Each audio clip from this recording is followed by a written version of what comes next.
Donc, un bonjour officiel de l'enregistrement pour notre formation de ce soir.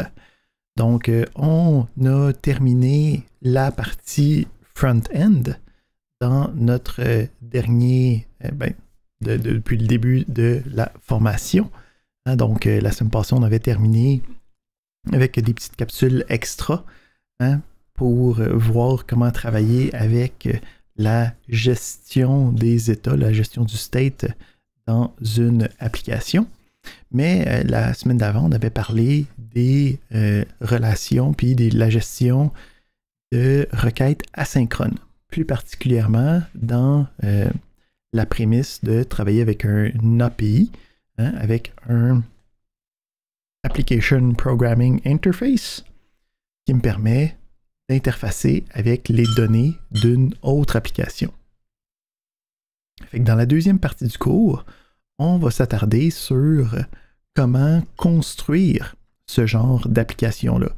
Puis comment est-ce qu'on est capable de avoir le back-end. Donc, une formation full stack, on a parlé du front-end. Pour le restant du cours, on va parler du back-end.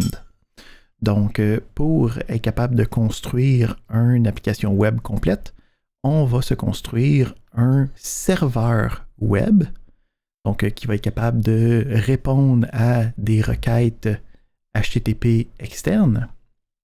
Puis, pour le développement web moderne, donc il existe plein de serveurs web qui peut être programmé. Là, il y en a en C# avec ASP, Core, ASP.NET, il y en a en Java avec Java EE, avec Spring, et ainsi de suite.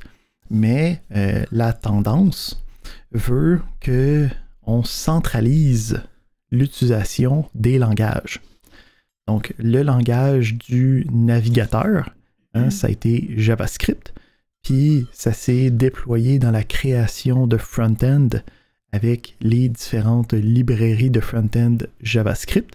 Fait qu'il est logique de se dire, je vais juste maîtriser un langage, donc je veux avoir mon back-end aussi en JavaScript. Donc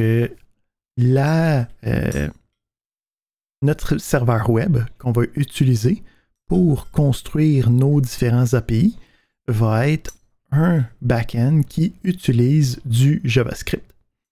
Donc, celui qui est utilisé, qui est le plus populaire, parce que ça a été il est arrivé à un moment intéressant où c'est que le JavaScript commençait vraiment à prendre possession du marché de toutes les différentes librairies, puis toutes les librairies de front-end commençaient à arriver en même temps. Fait que, il y a eu Express qui est arrivé, puis qui nous a donné un modèle qui nous permettait de facilement créer des sites web. Je dirais qu'aujourd'hui, ça commence un peu à être legacy, mettons, là, donc dans le sens qu'il y a des versions différentes qui essayent de faire des choses d'une manière plus moderne, qui essayent différentes approches. Donc, il y a une panoplie d'autres outils pour créer des serveurs web, mais Express reste comme une espèce de pilier qui ne veut pas être délogé. Il n'y a pas encore eu d'autres serveurs qui, en JavaScript, là, ici, là, donc on parle seulement des serveurs web en JavaScript, qui a pris sa place. Mais pour te donner une idée, les créateurs original de Express ont créé un autre serveur en JavaScript qui s'appelle Koa. C'est le même monde qui ont fait Express, qui ont dit ouais, comme on a fait comme le tour de celui-là, on va essayer d'en créer un autre qui est pensé d'une manière différente, plus moderne. Puis comme ça, c'en est un des new kids comme cool on the block. Là. Mais le principe, c'est que il y a quand même. C'est pas encore ultra popularisé. Il existe aussi, c'est le même principe aussi, là, il y a comme des nouvelles tendances dans tous les différents éléments. Il faut faire attention à comme qu'est-ce qu'on regarde. Fait que Express, c'est un web framework. Fait que le principe, c'est que ça va nous permettre de répondre à des requêtes web, puis gérer ces requêtes-là avec du code que nous, on va écrire. Fait que Express est très, très, très large dans ses fonctionnalités. Donc, en fait, on pourrait, je ne sais pas si vous avez déjà programmé en PHP ou en ASP.NET, d'avoir un serveur qui reçoit une requête puis qui est capable de créer des pages web avec des templates puis est capable de renvoyer cet élément-là. Okay? Donc, Express est capable de faire des applications web complètes. Donc, on a des malheureusement oui. Hein? Donc, j'imagine donc que tu parles de PHP.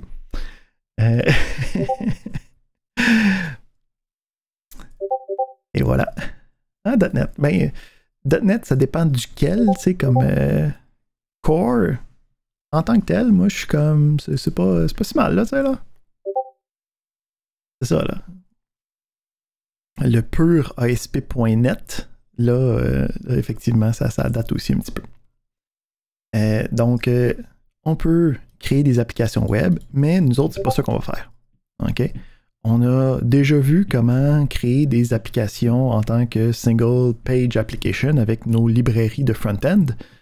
On n'a pas besoin de se créer un paquet de pages avec du server-side rendering qui est complexe par rapport à tout ce qu'on a été capable de faire avec React. Par contre, ça va être un outil primordial pour être capable de se créer des API. Donc, d'être capable de construire des outils que nos applications vont être capables de se connecter à. Hein? Donc, on avait le principe de j'ai mon application est capable de afficher des choses, mais les choses qu'il a besoin d'afficher, il faut qu'ils viennent de quelque part. Fait que pour qu'ils viennent de quelque part, il faut qu'il y ait un serveur quelque part qui soit capable de présenter ces informations-là. Donc, Express va, pour nous, être un outil pour générer, construire et maintenir des API.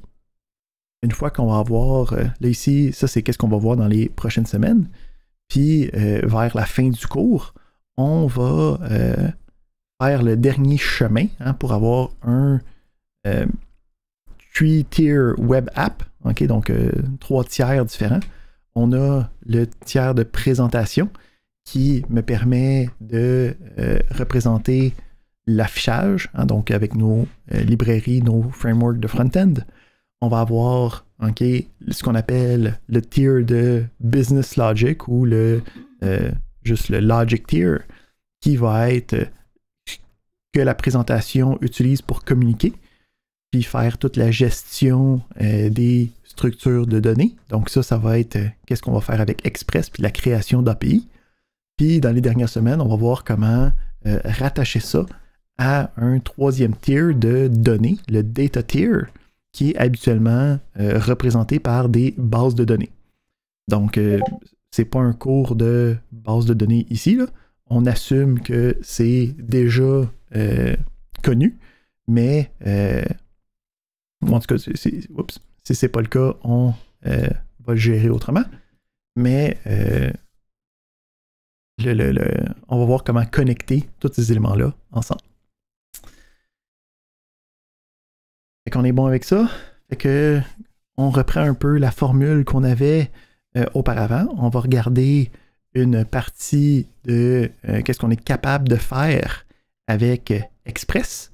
Puis après ça, je vais vous donner du temps pour compléter un exercice qui va nous faire pratiquer l'utilisation de cette technologie-là.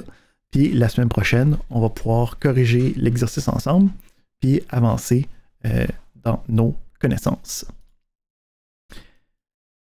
On n'est pas pire avec ça. Est-ce qu'il y a des questions avant qu'on commence par rapport à où c'est qu'on s'en va, où c'est qu'on est, qu'est-ce qui se passe?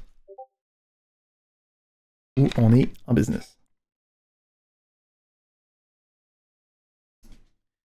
Je vois personne écrire, donc on semble être en business. Parfait. Fait que on va commencer, puis on va aller regarder comment utiliser notre ami Express. Donc, pour être capable d'utiliser minimalement une application de Express, il va falloir aller utiliser la librairie. Hein? Donc, on va se créer un petit dossier, là.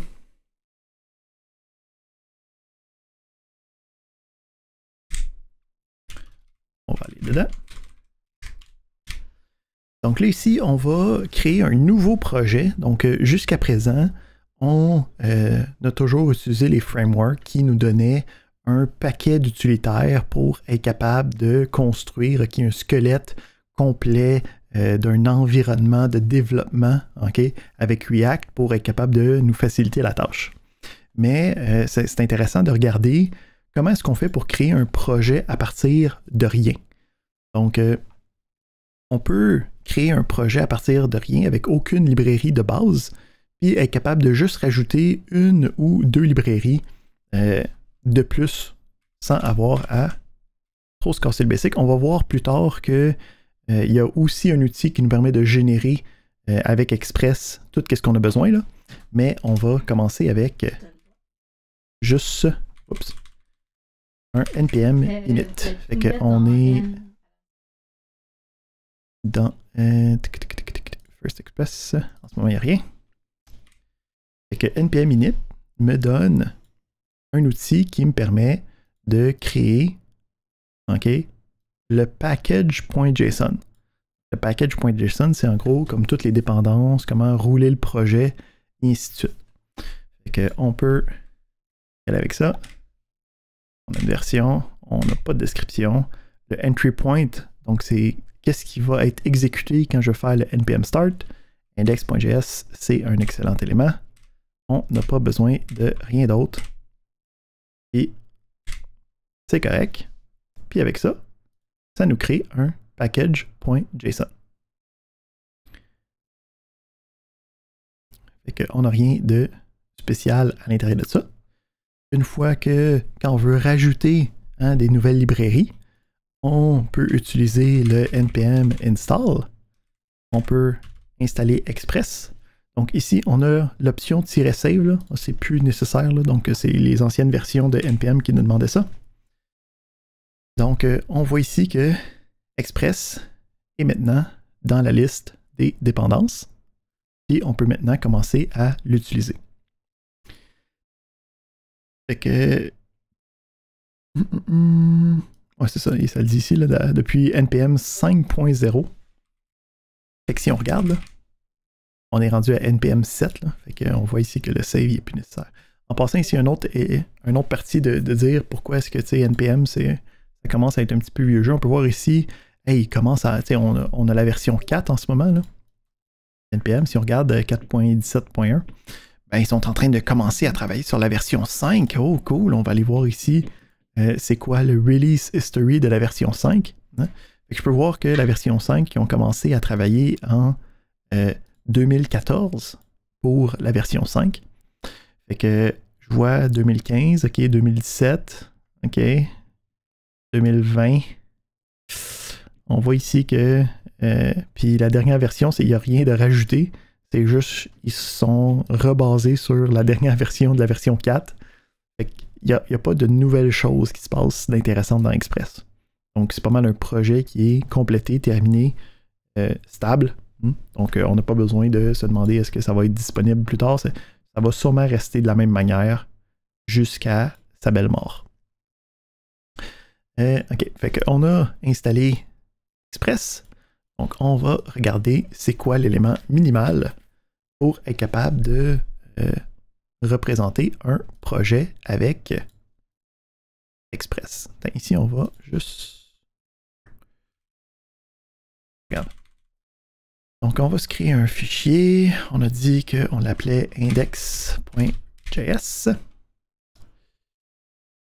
Puis prendre ça et copier ça ici. Plus de place. Puis... c'est là.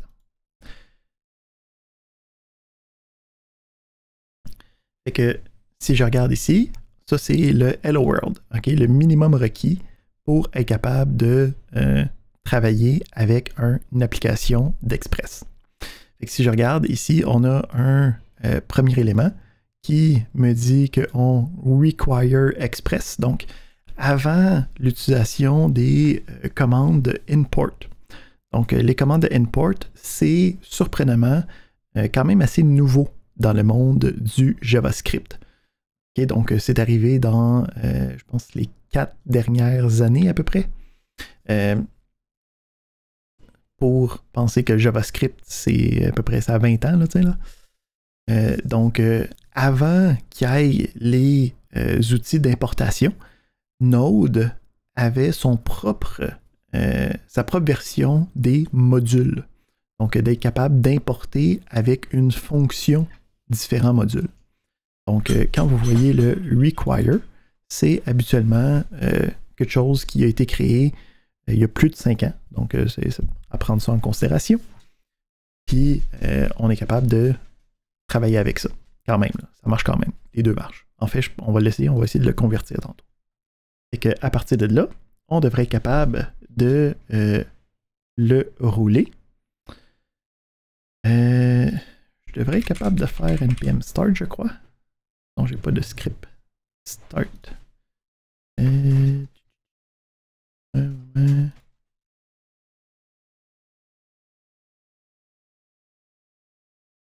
On peut rouler Node directement en place. Node. On a index. Excellent. Donc, en fait, on pourrait le mettre là dans les packages.json. On va avoir un start. Je veux un start. Je veux un Node index. Juste pour garder les bonnes pratiques. npm start. Et voilà. Donc, on a ici notre application qui est en train d'être exécutée sur le port 3000. On va aller voir ce que ça donne. Puis après ça, on va décortiquer un peu le contenu de mon application. On va m'ouvrir ça dans cette page-là. Non. Okay. Nous-mêmes. Hey! Hello world! N'est-ce pas merveilleux? Donc, on peut voir ici que le texte que j'ai écrit, que j'ai écrit ici, se répercute dans la page. Okay? Donc, qu'est-ce qui est intéressant, c'est qu'ici, on va avoir un chemin, un path, qui va représenter qu'est-ce que je peux aller rechercher. On a le send, puis on a le app.listen, qui va prendre un numéro de port, puis qui peut donner un console log en plus de ça, mais c'est même pas requis en fait. Fait qu'on a une route qui va recevoir les différentes requêtes, puis qui va être capable de renvoyer une réponse. On va voir comme tout le stock auto là, au fur et à mesure, c'est ça là-dessus qu'on travaille majoritairement aujourd'hui. Mais on peut voir que c'est comme le requis, c'est faut que j'aille une route, faut que j'aille un port quelconque qui fait app.listen pour partir l'application puis que ça l'essaye d'écouter. Si on essaye des choses, ben ça peut nous donner, ok, ça répond quand même, c'est juste que ça nous donne comme une erreur 404 à la place. Point intéressant, si je change des choses à l'intérieur de mon programme et que je rafraîchis, ça ne change pas l'exécution. Okay? Donc, par défaut, il faut faire attention. Hein? On a peut-être été habitué au monde de React, tu sais qu'on avait un environnement de développement. Là, on a juste vraiment l'application de production. Ce n'est pas fait pour être géré comme étant un environnement de développement. Si je veux l'exécuter, je peux le repartir, ça reload ma configuration, puis là, à partir de là, on a les différents éléments. En fait, un des outils qui me permet d'avoir un petit peu plus un environnement de développement, là, parce que c'est assez classique de vouloir reloader ma configuration quand j'ai un fichier qui est modifié. On va aller se chercher un deuxième petit package qui s'appelle NodeMon. Ici, premièrement, on aussi vous envoyer ces différents liens-là dans le chat.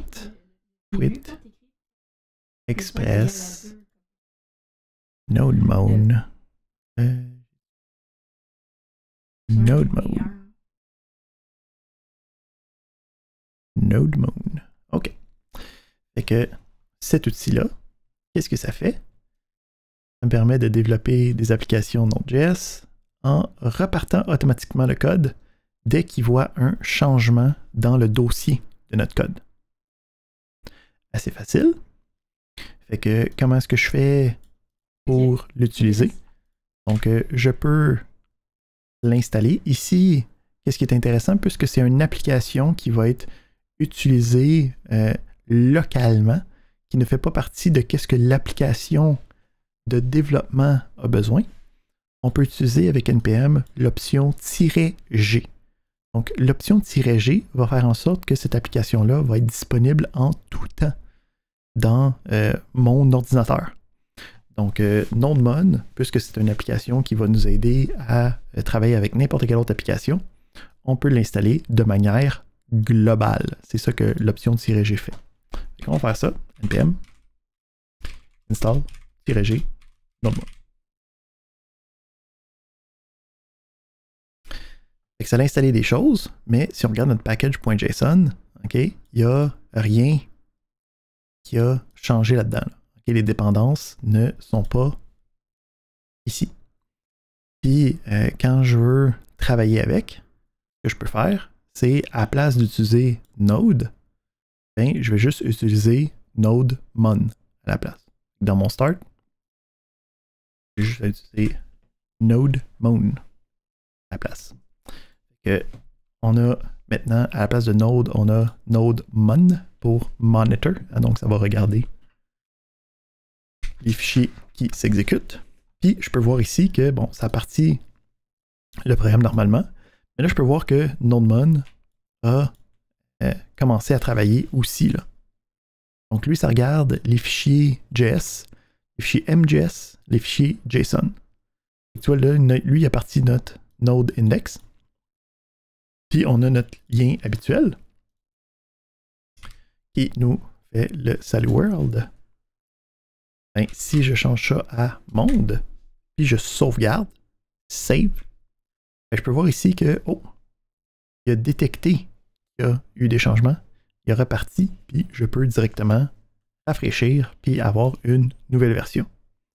Donc, je vous conseille d'utiliser NodeMon quand vous êtes en train de travailler sur le back-end, surtout durant le développement, hein, parce que ça vous évite de vous arracher les cheveux pendant des demi-heures quand tout ce qu'il vous fallait faire, c'est repartir votre serveur pour avoir la dernière version qui avait le fixe que vous avez trouvé il y a quelques heures.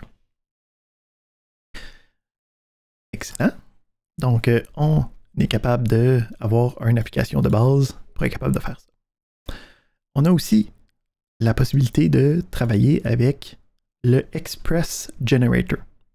Donc, le Express Generator, c'est un peu le même principe que notre Create React App. Donc, ça va nous donner un squelette qui va être capable de avoir comme toutes les configurations standards, puis aussi qui va nous donner des exemples d'utilisation avec les défauts habituels qu'on pourrait pouvoir utiliser dans une application avec Express. Fait que on va aller aussi tester ça. On va se faire un autre dossier. Ici.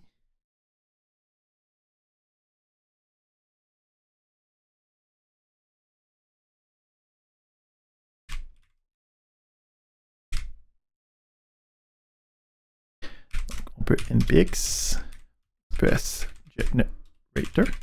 Donc, encore une fois, npx, c'est un outil qui vient avec npm qui permet d'exécuter des scripts localement. Habituellement, c'est majoritairement justement pour partir des projets de différents frameworks pour avoir une espèce de squelette initial qu'on peut travailler avec. Fait que lui a créé les fichiers initiaux. On a ici Donc, on a des éléments qui ont été mis par défaut. Donc, ça nous dit, pour commencer à travailler avec, il faut installer les dépendances. Donc, on va aller regarder ici, GenExpress. Par défaut, on a un petit paquet de... là. Donc, on a un petit paquet de fichiers. Puis, on a un package.json dans lequel on a une série de dépendances qu'il faut installer. Donc, on va faire un npm. En passant, si install, c'est beaucoup trop long pour toi, juste faire npm i. La même chose. Donc, on a réussi à les installer. On a des vulnérabilités possibles, mais pour l'instant, puisque c'est juste local, on s'en demandera pas trop. Donc, on a maintenant notre élément par défaut. Donc, on a ici l'arborescence principale. Donc, tout se passe dans le app.js. Okay. Puis, en fait, lui, comment il crée ça? C'est que la configuration principale se passe dans le app.js. Mais pour partir le serveur, il y a un petit script individuel, okay, qui a besoin qui peut être exécuté, là, parce que c'est un fichier, pas d'extension. Donc, lui va aller chercher tout ce qui se passe dans le app. Puis après ça, lui va partir le serveur. Là, on avait notre quelque part listen qui devrait être après les fonctions, j'imagine, quelque part ici. Notre listen qui va nous partir le vrai serveur. OK? Donc, on a cet outil-là qui nous permet d'avoir une application un petit peu plus robuste. Puis, on va regarder tout ce que ces différentes fonctionnalités-là font, OK, par rapport à juste notre Hello World.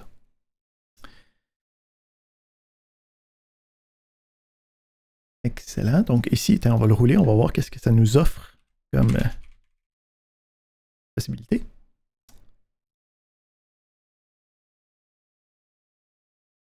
Fait que, premièrement, si on regarde rapidement qu'est-ce qui est disponible, on ne va pas rentrer dans les détails, c'est ce qu'on fait dans les prochains cours, juste voir les genres de fonctionnalités possibles. Fait en ce moment, si je m'en vais sur le site principal, j'ai une application qui dit Express, Welcome to Express. Cette information-là est à l'intérieur de... ici, je vais regarder... OK. Donc, à l'intérieur d'une vue. Donc, on peut voir ici, on a un outil de layout, okay, qui utilise une librairie de templating qui s'appelle Jade. Il y en a d'autres qui peuvent venir avec Express. Okay, donc, ça, c'est juste celui-là qui est installé par défaut pour le moment. Mais, en gros, ça nous permet d'avoir des pages qui sont construites en ayant des informations. Il peut avoir des conditionnels, il peut avoir comme des variables à l'intérieur. Donc, on a cette possibilité-là. Donc, on a cet outil-là qui me permet aussi d'avoir un message, admettons que je m'envoie à quelque part de pas correct. Donc, on peut voir ici, on a le message, on a le status, on a le error stack. Okay, qui sont les trois informations que je suis en train de construire. C'est à partir de ça qu'on est en train de travailler. Donc, on a une première partie qui me permet d'avoir juste le site lui-même. Comment est-ce que ça fonctionne, ça? Si on regarde rapidement, on a, à partir du slash, on va utiliser quelque chose qu'on appelle le index router. On va aller le voir plus tard comment ça fonctionne, mais il se retrouve dans cette liste-là ici. Puis on a la fonction render qui va utiliser le index, qui va faire un lien avec le index.jade, puis qui va envoyer comme élément le title étant express. Puis si on regarde ici, ben lui, il met le title à l'intérieur. Donc ici, mettons que je marque Rosemont à la place, et qu'on repart le serveur parce que je n'ai pas mis nom de mon. On peut voir ici que le title est utilisé. Okay, à deux endroits, ici et ici.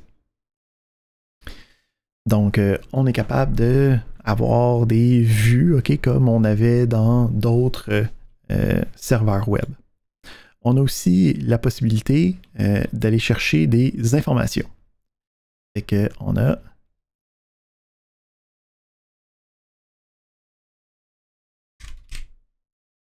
OK. On a ici un sous-chemin, users, qui nous répond avec le texte respond with a resource. Et donc, on voit ici qu'on peut avoir différents chemins qui présentent différentes informations. On a aussi la possibilité d'avoir des éléments qui sont directement reliés à notre serveur. Donc ici, on a le CSS qui est utilisé à l'intérieur ici. Qu'est-ce qu'il y a d'autre dans l'application de base? C'est pas mal ça. Ouais. Fait que ça ici, c'est comme les fonctionnalités rapides de notre environnement de base. On va aller regarder comment est-ce qu'on est capable de construire ça, puis comment est-ce qu'on peut aller travailler là-dedans. Fait que on va aller travailler avec notre Basic Router. Et on va fermer celui-là. Et on va retourner en fait dans notre petit exemple.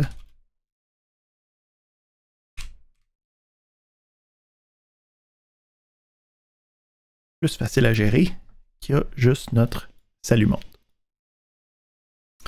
Donc ici, première chose à demander, c'est est-ce qu'on est à l'aise avec les différentes méthodes HTTP?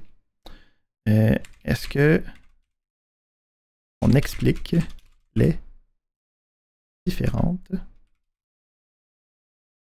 méthodes HTTP? Donc, est-ce qu'on a besoin d'une explication? On fait un thumbs up pour dire oui. On a un thumbs down pour dire on connaît déjà ça, c'est pas nécessaire. Donc, comment est-ce qu'on se sent avec les méthodes HTTP?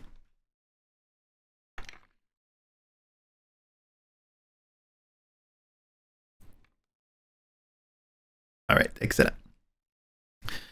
Donc, on a des différentes méthodes HTTP. Hein? Donc, on a le get, on a le post, on a le put, le delete.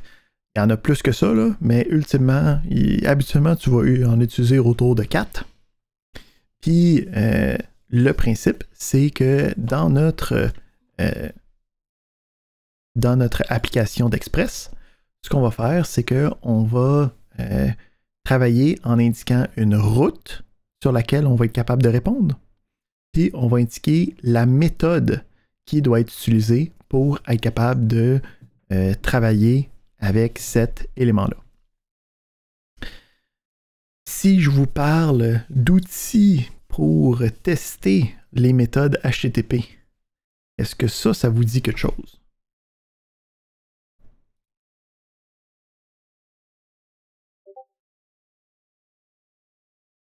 Exact. Donc, il y a Postman qui est le Big Kid.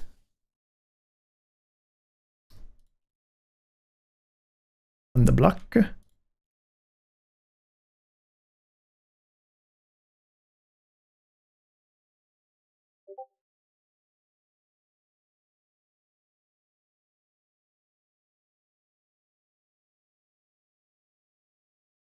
Excellent. Donc, on est capable de travailler avec ces différents outils-là. Tout le monde semble avoir une bonne connaissance de ça. Donc, excellent. Donc, on a différents outils. Moi, j'utilise un qui s'appelle Insomnia, comme un de vous l'a mentionné. Il n'y en a pas vraiment un qui est meilleur que l'autre. OK, donc, surtout que j'utilise pas vraiment les méga...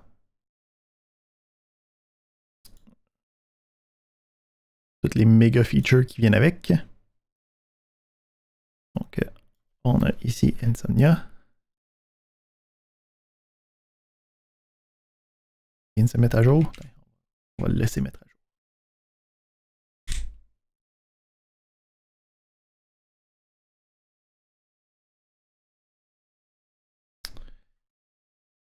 Écran.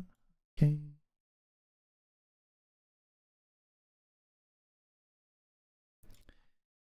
Right. Fait que on a la possibilité avec cet environnement-là de créer des requêtes qui vont pouvoir être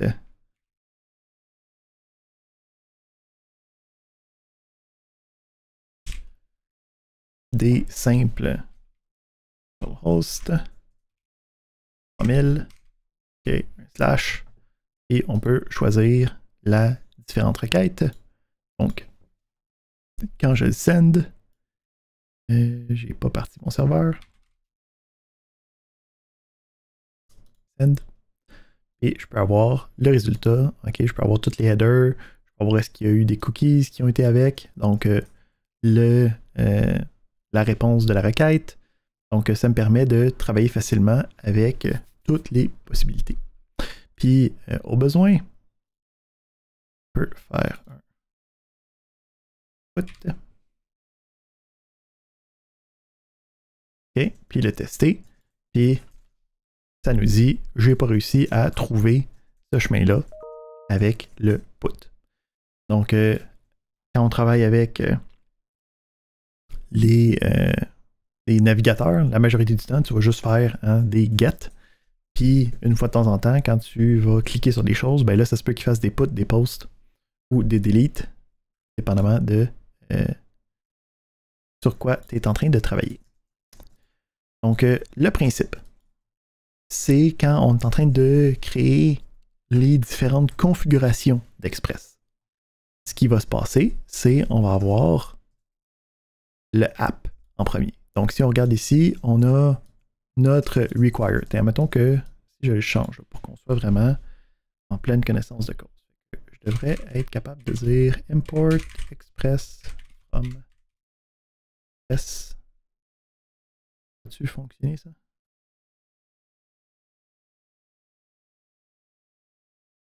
Il n'est pas content. Ah, parce qu'on n'est pas dans un environnement de browser. Ouais.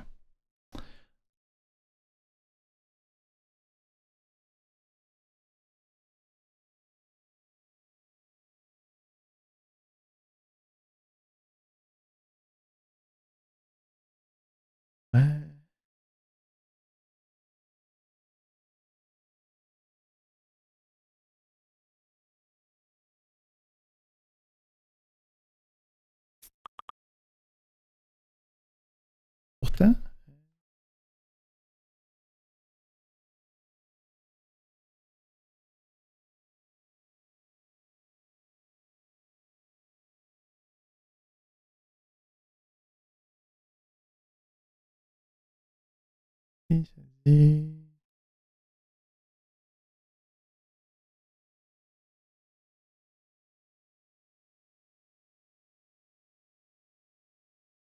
ah oui. Notre package.json, on a besoin d'avoir le type qui va nous dire que c'est des modules.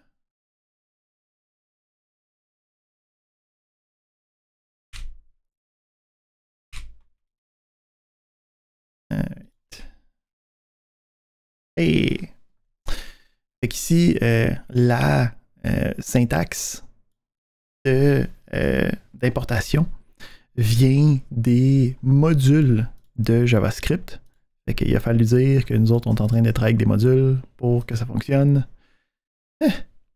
Mais après ça, on a le restant. OK. Fait que on a premièrement l'invocation de notre application. Donc, on peut penser à ça comme étant comme une espèce de constructeur.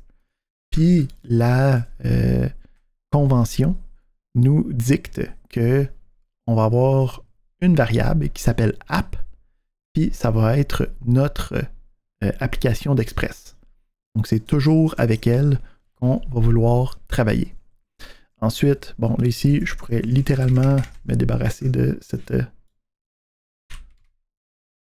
version-là. Puis, je pourrais même enlever le console log pour que ça soit encore plus petit comme programme initial. Et on a comme vraiment la version minimum de notre élément. On va vraiment pouvoir se concentrer sur notre élément ici. Fait qu'on a notre constructeur, on a donc notre objet app qui va travailler avec tous nos éléments. Fait que le principe, c'est que on a, à partir de notre application, puis on peut voir même dans la documentation, hein, on dit tout de suite que c'est un app, c'est la convention, c'est comme ça tout le temps qu'on appelle notre application Express. On a les différentes méthodes qui sont disponibles. Donc, les différentes méthodes, ben, c'est les différentes méthodes hein, de HTTP. Donc, on a le get, on a le post, on a le put, on a le delete, on a l'option, on en a de toutes les différentes méthodes. Puis après ça, on a un handler. Okay? Donc, une fonction utilitaire qui va me permettre de travailler avec cette requête-là à cette route-là. Donc, si je regarde ici comment ça fonctionne, j'ai le app, j'ai le get, j'ai la route de base, puis après ça, j'ai le handler. Donc, le handler ici, là, par exemple, ça, c'est un type de middleware qu'on appelle, qui va être une grosse partie de qu'est-ce qu'on a besoin d'apprendre avec Express. Mais on va le voir un petit peu plus tard, mais on peut ici juste travailler avec ça, le recopier, puis commencer à jouer avec un petit peu.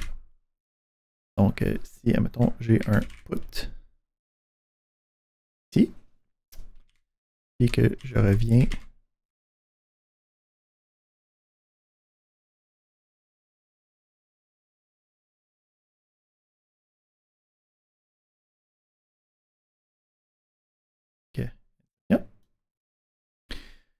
donc maintenant, si je fais un put, j'ai maintenant la version okay, que j'ai envoyée. De même.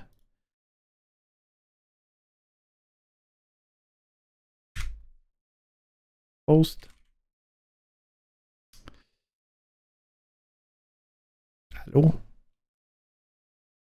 Puis on va changer le path. Donc si je veux faire ça, on va duplicate, on va dire. Quand je fais un post à slash un post. Hein? Donc on peut voir quand j'ai changé puis j'ai mis le même chemin d'accès en utilisant la même méthode, on va avoir notre résultat qui est envoyé correctement. Hein? Dès qu'on n'a pas la bonne méthode ou qu'on n'a pas le bon chemin, ça ne marchera plus. Donc, le principe de routage quand on utilise Express, c'est d'être capable de présenter les différentes méthodes en indiquant les différents chemins, puis en mettant le bon handler, qu'on va aller voir comment travailler dans quelques instants. Fait que si on va aller regarder, on peut aller regarder aussi hein, dans la documentation officielle. Donc, je peux aller voir dans le API Reference. Donc, dans la référence, donc j'ai le Express hein, qui me permet de créer l'application. Donc, à partir de l'application, je peux aller voir toutes les différentes méthodes qui viennent à l'intérieur de cette application-là. On peut aller ici voir justement le app.method. Puis, si je regarde, c'est quoi les différentes méthodes possibles? C'est tous ceux-là. Donc, il y en a pas mal, là. Okay? Donc, par défaut, on a les plus populaires, get, post, put, delete.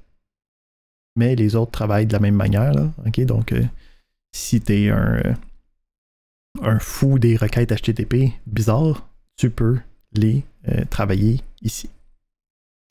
Mais on a dans la liste, OK, le get, hein, qui le post, le put. Donc, toutes les différentes méthodes de base sont là. Ils vont toujours avoir le même, on regarde le principe de méthode, toujours être la même signature. On va avoir le path, on va avoir un premier callback, puis on va avoir une série de d'autres callbacks qu'on va voir plus tard la semaine prochaine. Donc, les callbacks, on va voir que ça peut être ce qu'on appelle une fonction de middleware, c'est ça que nous on va utiliser, ou sinon une panoplie de combinaisons qui me donnent plusieurs fonctions de middleware. Fait que on a toutes ces informations-là toujours dans la documentation.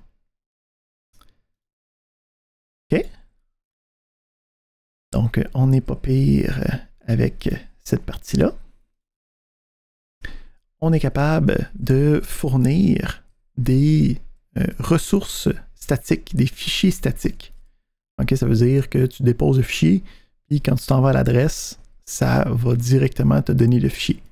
Donc, c'est habituellement utilisé pour du JavaScript, pour des images, pour des pages HTML pures.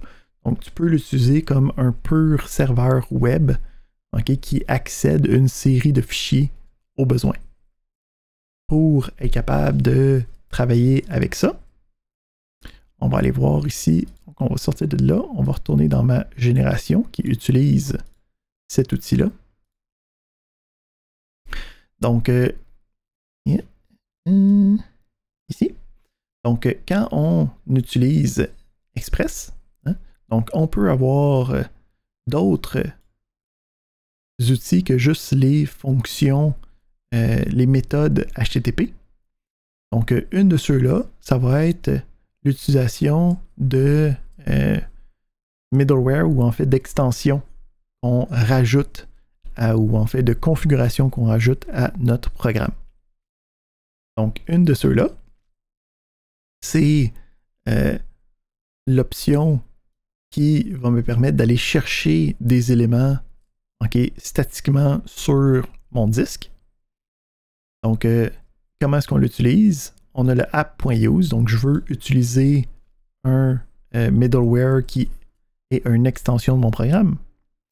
Puis, je vais utiliser le Express statique en utilisant le dossier public. Okay, donc, Express statique a besoin du nom du dossier, puis après ça, des différentes options qu'on pourrait aller travailler. Si on regarde comment c'est fait, donc ici, on a le app.use, on utilise express.static comme c'est donné, mais à place d'utiliser directement le public, lui, juste pour s'assurer que ça fonctionne correctement, on utilise le module path. Donc ici, là, on commence, puisqu'on est dans le back-end, on peut commencer à utiliser les fonctions de Node.js lui-même. Donc là, si on fait un petit détour pour aller regarder Node.js, donc les applications de Node.js sont le require, hein, qui est fourni par Node.js, ça fait partie de sa librairie de base. Donc, il existe un paquet de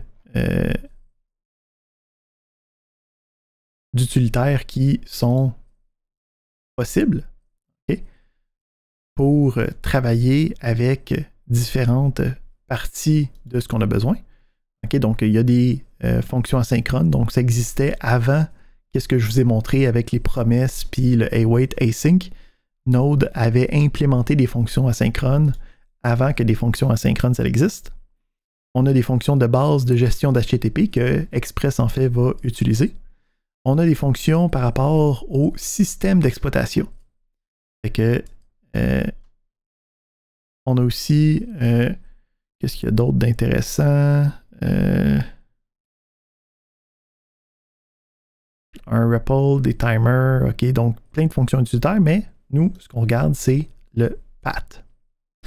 Donc, la librairie path a un paquet de différentes fonctions possibles. Nous autres, si on regarde, on va faire join. Donc, join me permet de prendre des noms de différents dossiers puis est capable de les construire automatiquement. C'est que ici, on utilise une variable globale là, qui vient avec Node, qui est le dir name, qui va être le nom du dossier du projet. Si on regarde ici, là, on a dessus la déclaration de ça. Non? Correct. Fait que avec ça, lui, il va être capable de prendre le dossier public. Pourquoi est-ce que tu n'as pas juste mis dir name / public? Ben, le principe ici, c'est que patjoin permet d'être contextualisé par rapport au système d'exploitation que tu utilises. Donc, en ce moment, je suis sur macOS, je suis basé sur Linux. Donc, mes différents noms de dossiers, ils ont des slash normales. Ben, si tu es sur Windows, il faut que tu utilises des slash, des backslash pour les noms de dossiers. Donc, cette fonction-là permet juste de travailler de manière plus efficace pour être capable de créer les liens vers les dossiers. Ici, ça me dit, ben, je vais utiliser de manière statique le dossier public, ok, puis tout ce qu'il y a là-dedans, je vais pouvoir directement y accéder dans mon serveur.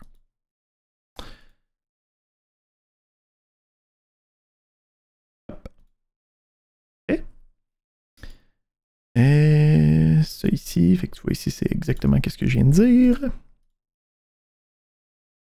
Excellent. C'est pas ce que je veux. Moi, je veux aller regarder dans le guide. Fait que là, on va commencer à regarder plus en détail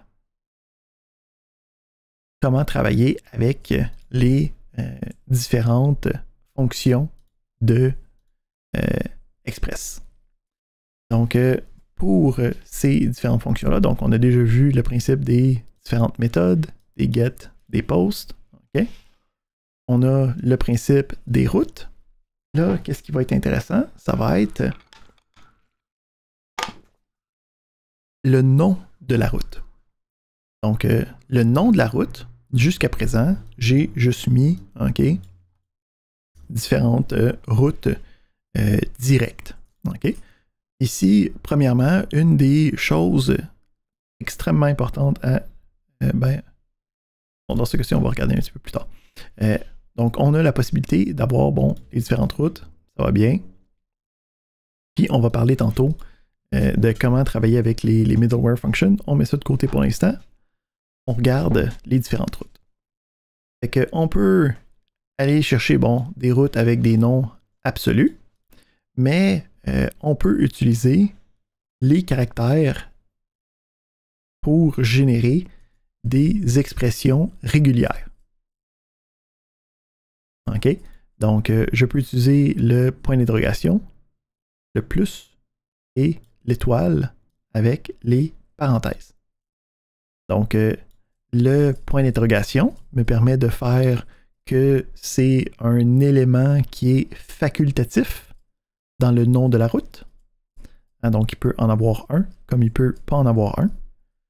Donc, ensuite, on a le plus qui me dit que je peux en avoir un ou plusieurs qui se répètent. Puis l'étoile me dit que j'en ai de 0 à plusieurs qui se répètent. Donc, c'est les mêmes éléments que dans les expressions régulières.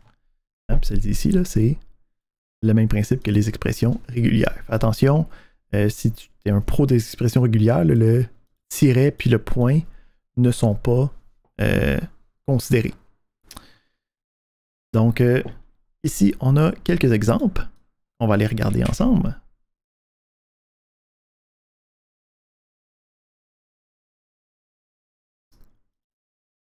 On va faire le get. Et on va aller.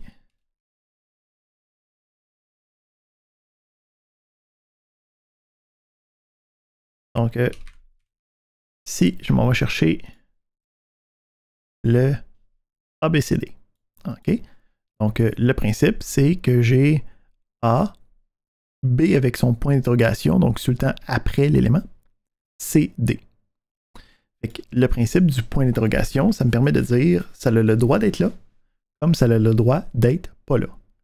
Ça veut dire que si j'ai juste ACD, je peux voir que ça fonctionne quand même. Là. Ça me donne quand même un OK. J'ai cliqué sur Send. OK, ça a marché, c'est fonctionnel. Mais si c'est quelque chose qui a pas rapport, hein, on voit que ça ne fit pas avec cet élément-là. Donc, on n'est pas capable de l'utiliser correctement. Donc, on peut utiliser le point d'interrogation pour dire j'ai le droit de mettre un élément ou pas à l'intérieur.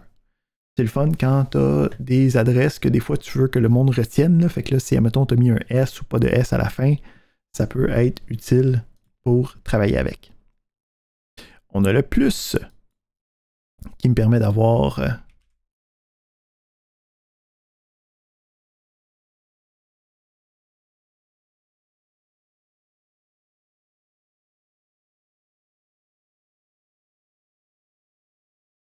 le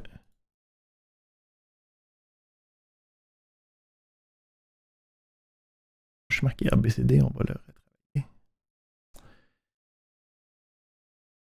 Donc lui, on a le AB plus CD. Donc le plus ici, c'est un indicatif que j'ai le droit d'avoir un ou plusieurs B, puis ça va fonctionner quand même. Mais il faut quand même qu'au moins j'en aie un. Si j'en ai aucun, ça ne fonctionne pas. On continue, on a ensuite l'étoile.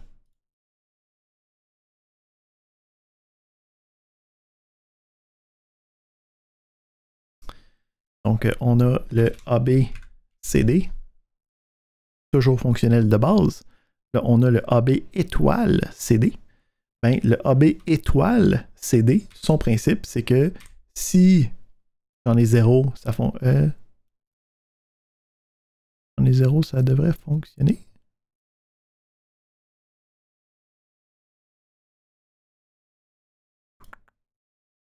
Oh non, l'étoile, excuse-moi, c'est n'importe quoi. J'ai rien dit là, on n'est pas le point d'interrogation. On va voir le B, puis après ça, on peut avoir un peu n'importe quoi entre les deux. Tant que ça finit par CD, on est correct. OK, on peut utiliser les points, les parenthèses pour être capable d'avoir des regroupements qui utilisent nos différents éléments. Donc ici, on a le AB parenthèse CDE. Donc ici, si je fais ABCDE, on est correct de ce côté-là. Puis si je veux, le regroupement CD peut disparaître et ça va fonctionner quand même. Mais faire attention, le regroupement est considéré comme étant juste un élément. Tu ne peux pas juste dire OK, ABCE, ça ne fonctionne pas. On peut aussi avoir des routes qui sont directement basées sur des expressions régulières de JavaScript. Donc ici, on va aller dans JavaScript Info, on va aller les expressions régulières. Donc les expressions régulières en JavaScript sont déjà déterminées. Donc on a les slash, quelque chose slash, okay, qui me permet de représenter des expressions régulières. Donc, tu peux utiliser les expressions régulières complètes, si tu veux, à l'intérieur des différentes routes d'Express en envoyant directement l'expression régulière elle-même. Okay, donc, ces diminutifs-là, c'est juste comme des versions plus basiques, puis aussi plus rapide. Okay? Une des affaires, c'est que les expressions régulières, ça peut quand même être long à considérer. Deuxième élément, puis ça va être notre élément qui va être pas mal primordial pour nous, ça va être ce qu'on appelle les paramètres de route. Donc les paramètres de route me permettent d'avoir à l'intérieur de mon chemin une information qui va être recueillie indépendamment de ce que tu écris, puis qui va être affiché, ou ben, qui va être, que tu vas pouvoir aller rechercher à l'intérieur du code de ta fonction. Donc, on va prendre l'exemple ici, et on va regarder comment ça fonctionne, puis qu'est-ce que ça fait. On va enlever toutes les autres. Okay.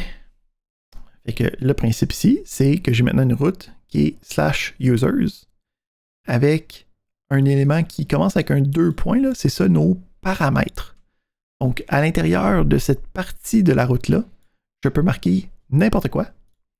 Ensuite, il va y avoir des books. Puis ensuite, il va y avoir un deuxième paramètre qui est le book ID.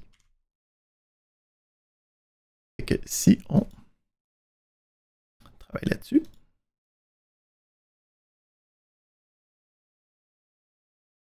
fait que faut que j'aille dans Users. Ensuite, je marque n'importe quoi.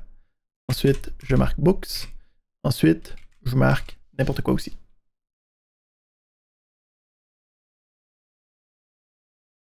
Ici, quelque chose.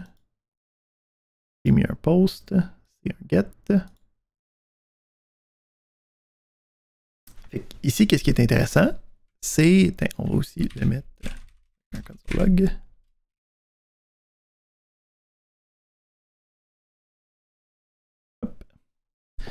Quand j'ai fait le get, okay, on peut voir ici qu'il a fait deux choses. Premièrement, il a fait un console log. Et je peux voir dans le console log, okay, on a utilisé l'élément rec params. Puis à l'intérieur de rec params, qu'est-ce que j'ai eu? J'ai eu un objet avec deux champs. Le premier champ qui était le premier paramètre avec l'information que j'ai envoyée.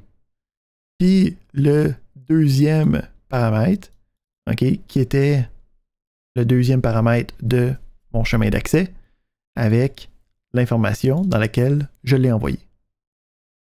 Donc, on peut aller chercher ces informations-là à l'intérieur de notre action pour répondre à cette requête-là.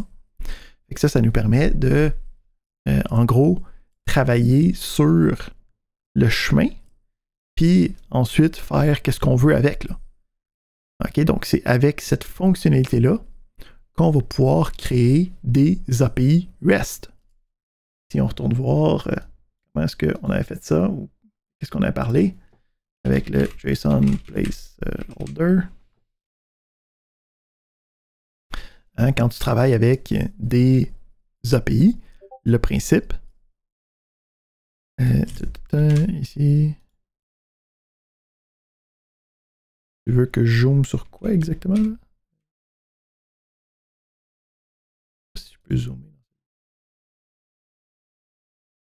Zoom in.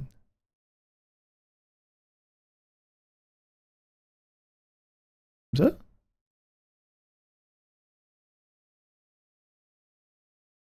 Est-ce que comme ça, c'est rendu assez gros? Ouais.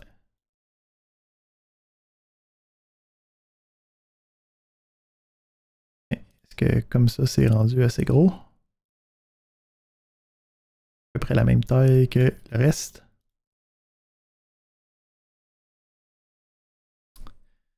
Donc, on me dira si c'est pas encore assez gros. On l'agrandit à peu près au même restant. Fait que on parlait de comment créer des API REST. Ben, si je regarde comment je dois traiter les API REST, ben, j'ai un chemin / une information qui est variable, puis je peux avoir d'autres slash pour aller chercher d'autres informations derrière. Ben, je peux implémenter ça avec les paramètres des routes d'Express. Donc, je peux aller chercher ces paramètres-là, puis après ça, je peux les utiliser pour descendre à l'intérieur d'une structure de données quelconque, puis aller chercher l'information pertinente par rapport à mon problème.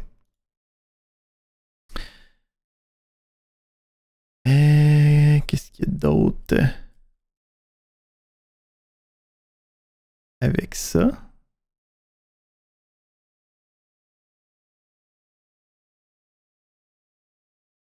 Pire avec ça. on va le revoir quand on va revoir les middleware. Fait qu'on met ça de côté pour l'instant. La deuxième chose que je veux regarder avec vous, c'est le principe des différentes réponses. Donc, quand on a une requête qui arrive, hein, donc à une route spécifique, le but, c'est que nous, en tant que serveur web, on envoie une réponse à notre navigateur, à notre client qui est en train de nous établir une requête. Fait que le principe, c'est qu'on a un paquet de différentes méthodes, OK? Un paquet de différentes fonctions qui me permet d'envoyer différents types de réponses. Fait qu'on a ici celui qui est le plus versatile, c'est le send. OK? Donc le send va me permettre de regarder qu'est-ce qui est envoyé comme type d'information, puis lui va automatiquement le formater de la bonne manière pour que le client reçoive la bonne information. Donc, ce que nous, on va utiliser la majorité du temps, ça va être le send. Donc, le send est capable de prendre un paquet de choses. Okay? Donc, il y a des buffer objects là, pour des streams et ainsi de suite, mais plus particulièrement, nous autres, on va être capable d'envoyer des strings qui vont être automatiquement reçus par le navigateur comme étant du texte, un objet, okay? Donc un objet JavaScript, une valeur booléenne, ou sinon même un tableau de données. Qu'est-ce qui va être intéressant, c'est que quand c'est des éléments JavaScript, donc que ce soit un tableau ou un objet, lui va automatiquement convertir ça en JSON, hein, parce que le JSON, c'est une représentation textuelle d'objets JavaScript. Hein, c'est le JavaScript Object Notation. Donc lui va automatiquement convertir ça correctement, puis il va l'envoyer à notre navigateur. En fait, c'est ça qui se passe ici avec notre get. Donc on a le users, on a le user ID, on a le book ID. Puis à partir de là, quand nous, on a fait notre requête, on a reçu du JSON. Okay? Donc si je regarde le header, le content type de ma requête, c'est du JSON. Donc avec ça, on est capable aussi de faire une application qui est capable de envoyer du JSON que nous, on a déjà en fait dans nos exercices. On a reçu du JSON, on est capable de le traiter. Donc, on est maintenant outillé pour être capable de créer des API qui sont capables de renvoyer ce genre d'informations-là. Donc, on a le send qui est capable de tout renvoyer dans le besoin. On en a d'autres. Hein, donc, si tu veux faire télécharger un fichier, tu peux aller chercher le download. On a, si tu veux forcer une réponse en JSON, on peut avoir le JSON. On a le redirect qui me permet de rediriger vers un autre emplacement ou un autre chemin sur mon serveur ou un autre. Puis on a le render qui va me permettre de travailler avec les view templates.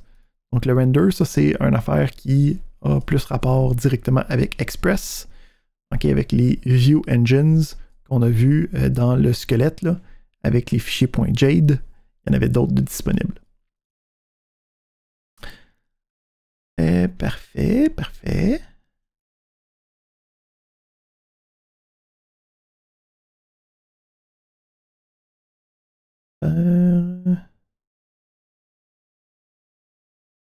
Là.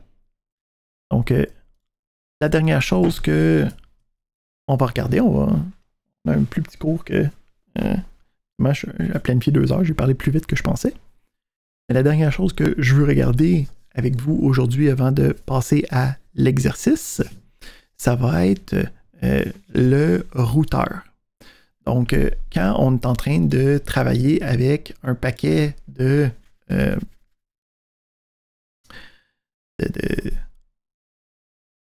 de route, hein, souvent, on va avoir comme une espèce, si admettons que là, j'ai 4-5 différents users possibles, OK? Donc, je pourrais, admettons, avoir... ici, je fais des sous-éléments, là, je vais enlever le principe de paramètre, là. Et je vais juste... about.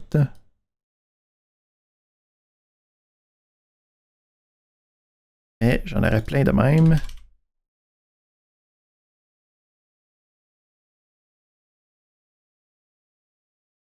OK, donc je pourrais avoir un paquet d'éléments comme ça.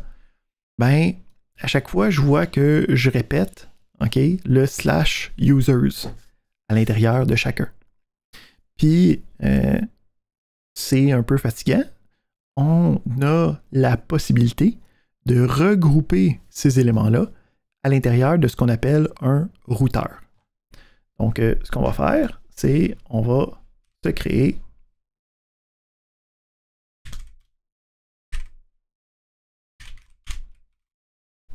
un routeur.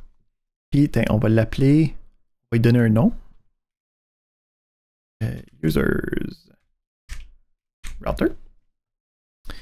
Puis, à partir de là, à la place d'utiliser mon app, je vais pouvoir utiliser mon users router qui va avoir toutes les mêmes informations, puis qui n'aura pas besoin d'avoir le slash user.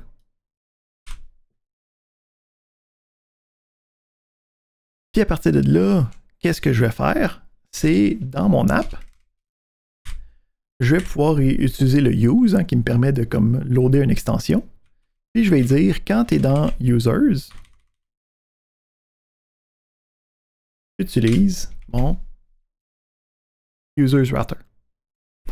Donc ça me permet de avoir un élément qui est regroupé ensemble et qui peut être utilisé à côté. Là, la pratique, c'est pas comme ça qu'on fait habituellement. Ultimement, ce qu'on va faire, c'est qu'on va prendre cette partie-là et on va la mettre dans un autre fichier. Comme ça me permet d'avoir des routes qui sont dans différents fichiers séparés. On va se créer un petit dossier ici qui s'appelle route. Puis à l'intérieur des routes, on va se créer un fichier users.js. Puis à l'intérieur de lui, on va venir couper ça, on va venir coller ça. Puis la pratique courante, c'est de juste l'appeler router.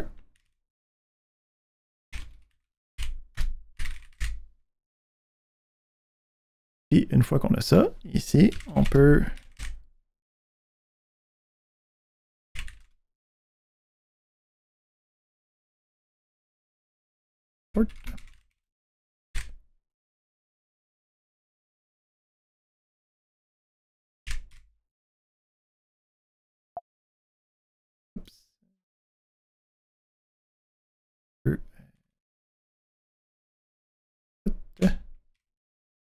users.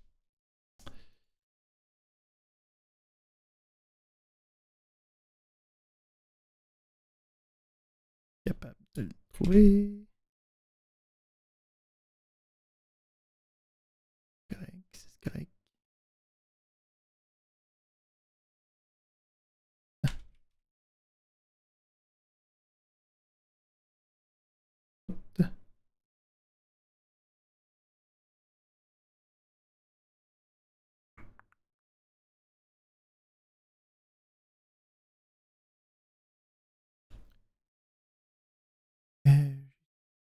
Et des choses.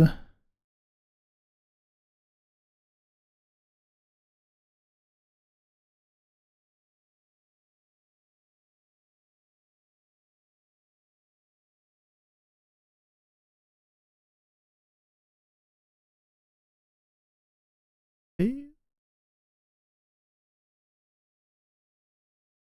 oui, j'aime pas le mode import.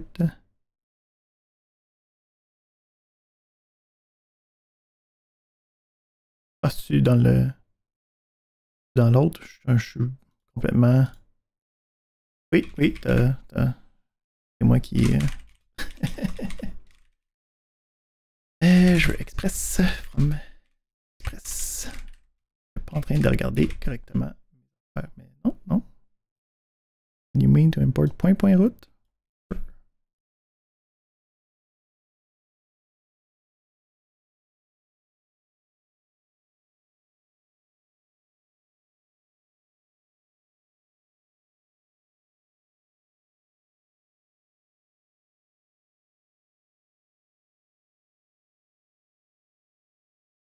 Ok. On l'a eu, on l'a eu. Donc, côte à côte.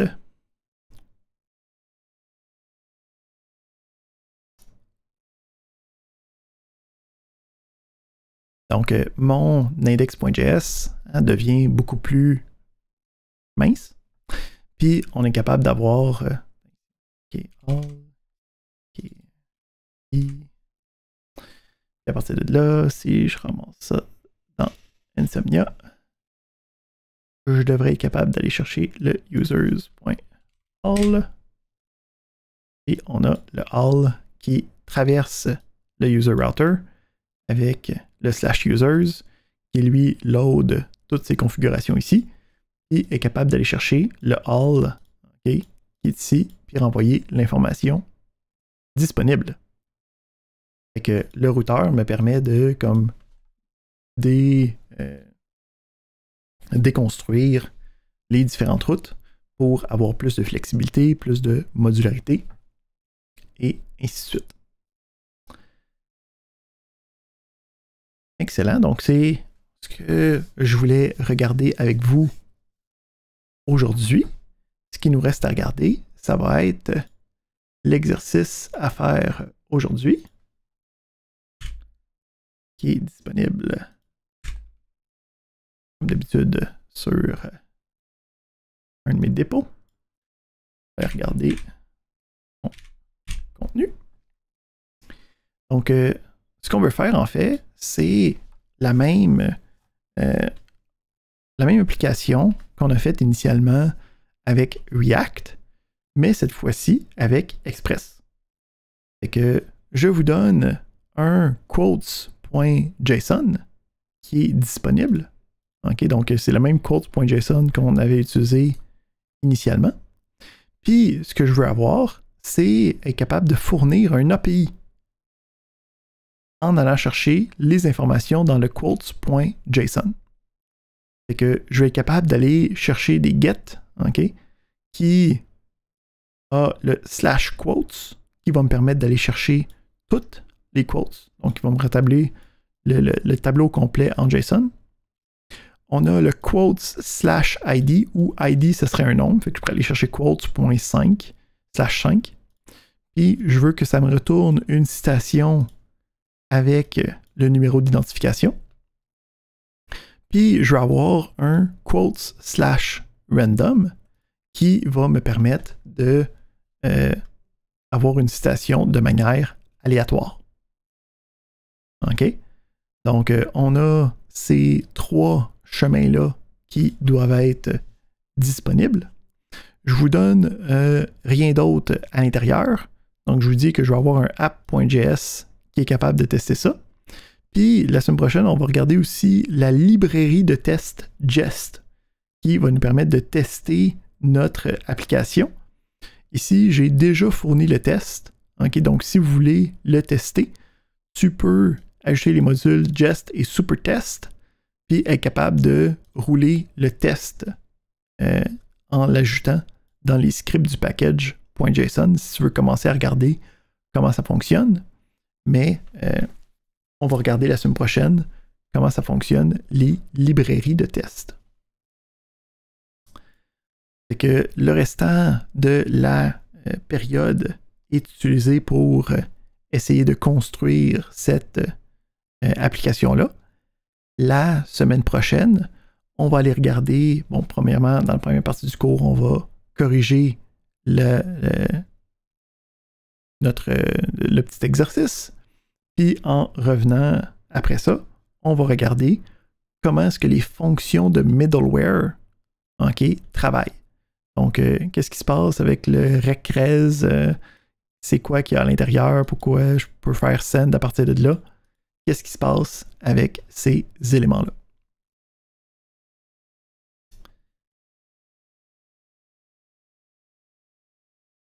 Est-ce qu'il y a des questions, interrogations avant que j'arrête notre enregistrement pour la soirée?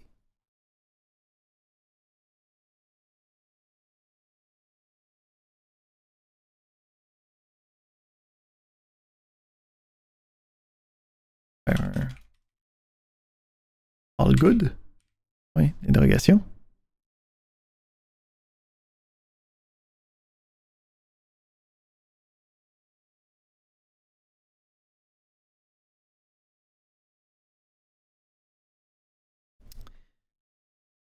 Excellent. Donc, ce fut un plaisir de vous voir ce soir. N'hésitez pas, hein, si vous avez, quand vous l'essayez, si vous êtes pogné, si vous avez des problèmes, vous pouvez directement m'appeler sur Discord, m'envoyer des messages privés, même si on n'est plus dans la période de cours. Hein. Donc, je reste disponible, OK, pour toute question de application web moderne. Bonne soirée à tout le monde.